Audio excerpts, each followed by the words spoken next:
Programa Sociedade Solidária de volta, na edição de hoje falando sobre a inclusão das pessoas com deficiência auditiva. Dados do IBGE, o Instituto Brasileiro de Geografia e Estatística, apontam que de 9 a 12 milhões de brasileiros têm essa deficiência. Como nós podemos fazer com que cada vez mais os surdos possam plenamente se integrarem à sociedade, alçarem cada vez voos maiores no campo acadêmico, crescerem profissionalmente dentro das empresas? Quem conversa conosco sobre este tema é a especialista em inclusão da pessoa com deficiência de audiocomunicação, a nossa convidada de hoje, Renata Borges, que compartilha com a gente a sua experiência. No bloco anterior, a gente já falava a respeito de todos os desafios que nós temos num país como o Brasil para conseguir transformar isso em realidade. E você destacava a importância até de toda a sociedade estar preparada para receber essa pessoa que domina Libras, a língua brasileira de sinais. Entretanto, a gente se pergunta, mas e a questão da cultura surda? Pelo fato deles terem uma identidade própria, valores, toda uma tradição mesmo.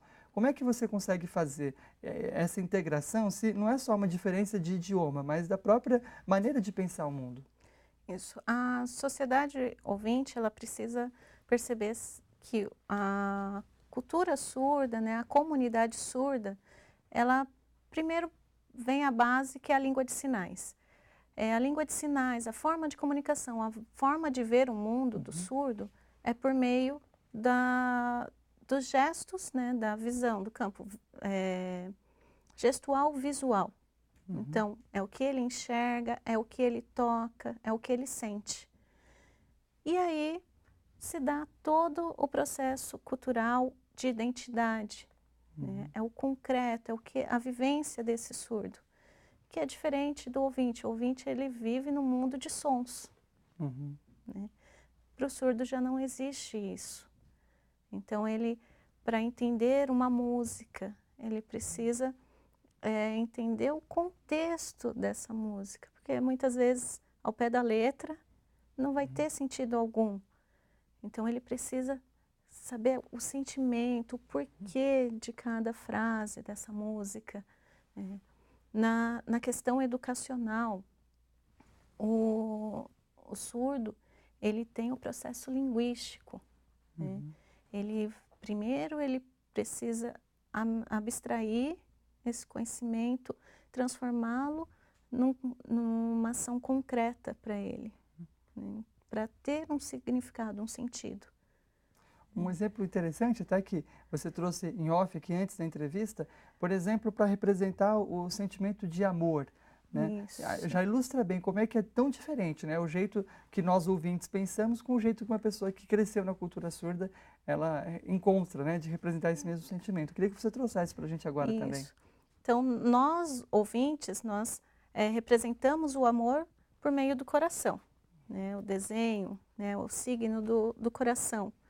O surdo, eu não posso fazer isso, o sinal de coração. Coração é um órgão, né? O amor já tem um sinal diferente, né? Uma expressão, né? De estar apaixonado, de estar sentindo algo. Então, para passar isso para o surdo, né? Porque o que eu havia falado na questão, a língua portuguesa, ela é abstrata para os surdos. Tem palavras que na Libras não existe, né? Da mesma forma que há sinais que na língua portuguesa não existe o significado. Então, para eu passar esse contexto, as palavras abstratas para ele, eu tenho que concretizar. Então, no caso do amor, não tem como eu concretizar com o coração, eu tenho que concretizar isso com o afeto. Ele tem que sentir, ele tem que saber as diferenças até do amor. O amor de pai, amor de mãe, amor de irmãos, de amigos, de namorado. Ele precisa sentir, ele precisa ter a experiência. Historicamente, o surdo, ele foi conhecido como um deficiente intelectual.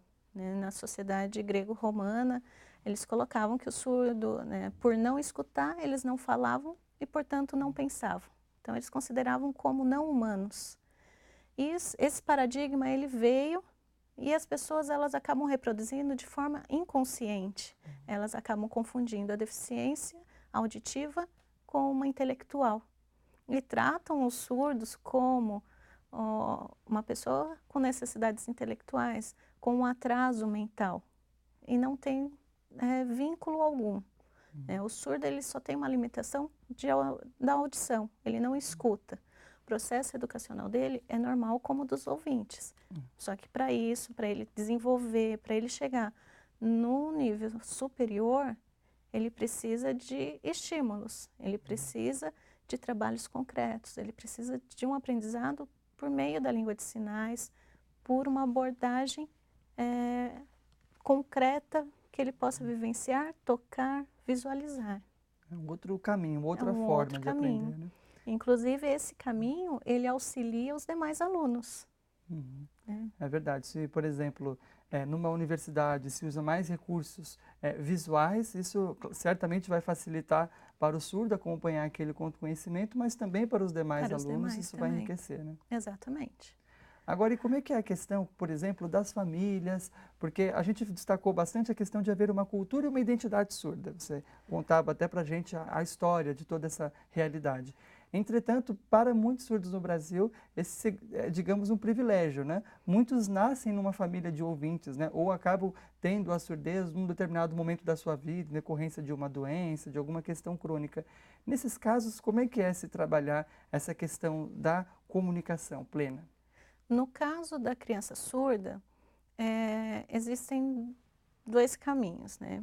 Primeiro vai depender, assim, se a criança nasce surda e isso é diagnosticado no hospital, provavelmente a família ela vai ser orientada de que a criança ela simplesmente tem uma deficiência auditiva, mas que isso pode ser corrigido com o uso de aparelho de amplificação ou um implante coclear.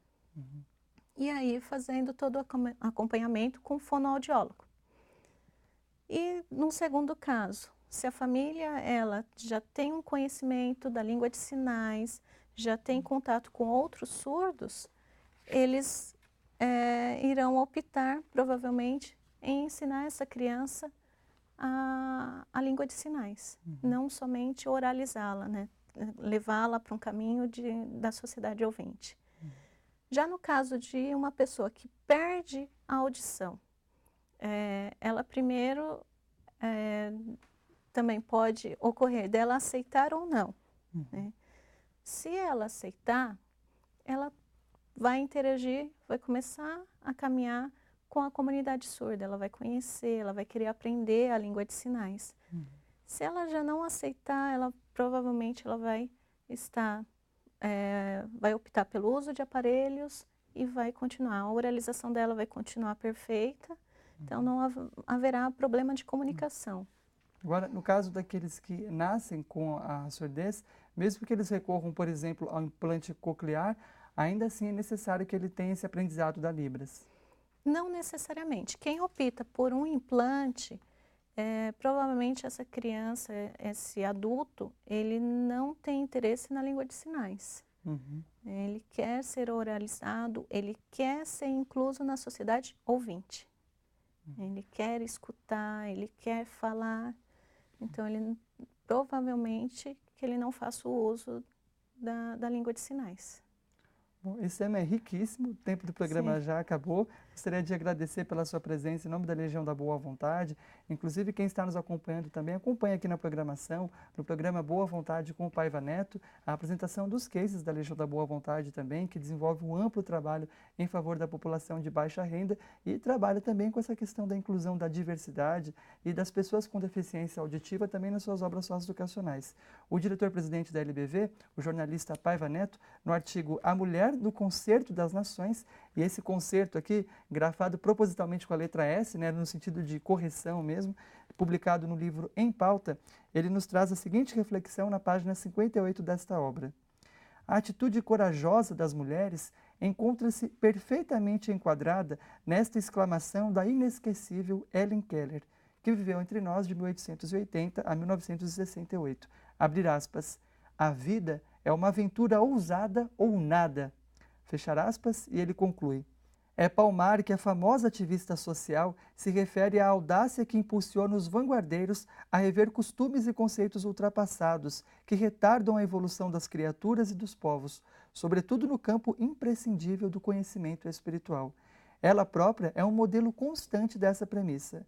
Cega, surda e muda, em decorrência de uma doença manifestada aos 18 meses, rompeu barreiras, tornando-se uma das mulheres mais respeitadas da história. Com essa reflexão, nós finalizamos o programa de hoje inspirados por esse exemplo de Helen Keller e também com essa convocação que nos faz o escritor Paiva Neto de revermos costumes e conceitos ultrapassados para que possamos cada vez mais viver numa sociedade de fato inclusiva. Mais uma vez, agradecemos. O programa Sociedade Solidária conversou hoje com a professora Renata Borges. Ela atua na Faculdade Paulista de Serviço Social, justamente ensinando Libras para os professores e profissionais que atuam nas mais diversas áreas. E esse tema é riquíssimo, como nós podemos tornar a sociedade brasileira mais aberta para esses de 9 a 12 milhões de brasileiros que têm todos os seus direitos também e devem ser respeitados assim. O programa de hoje fica por aqui, agradecendo pela sua audiência. Até o próximo Sociedade Solidária.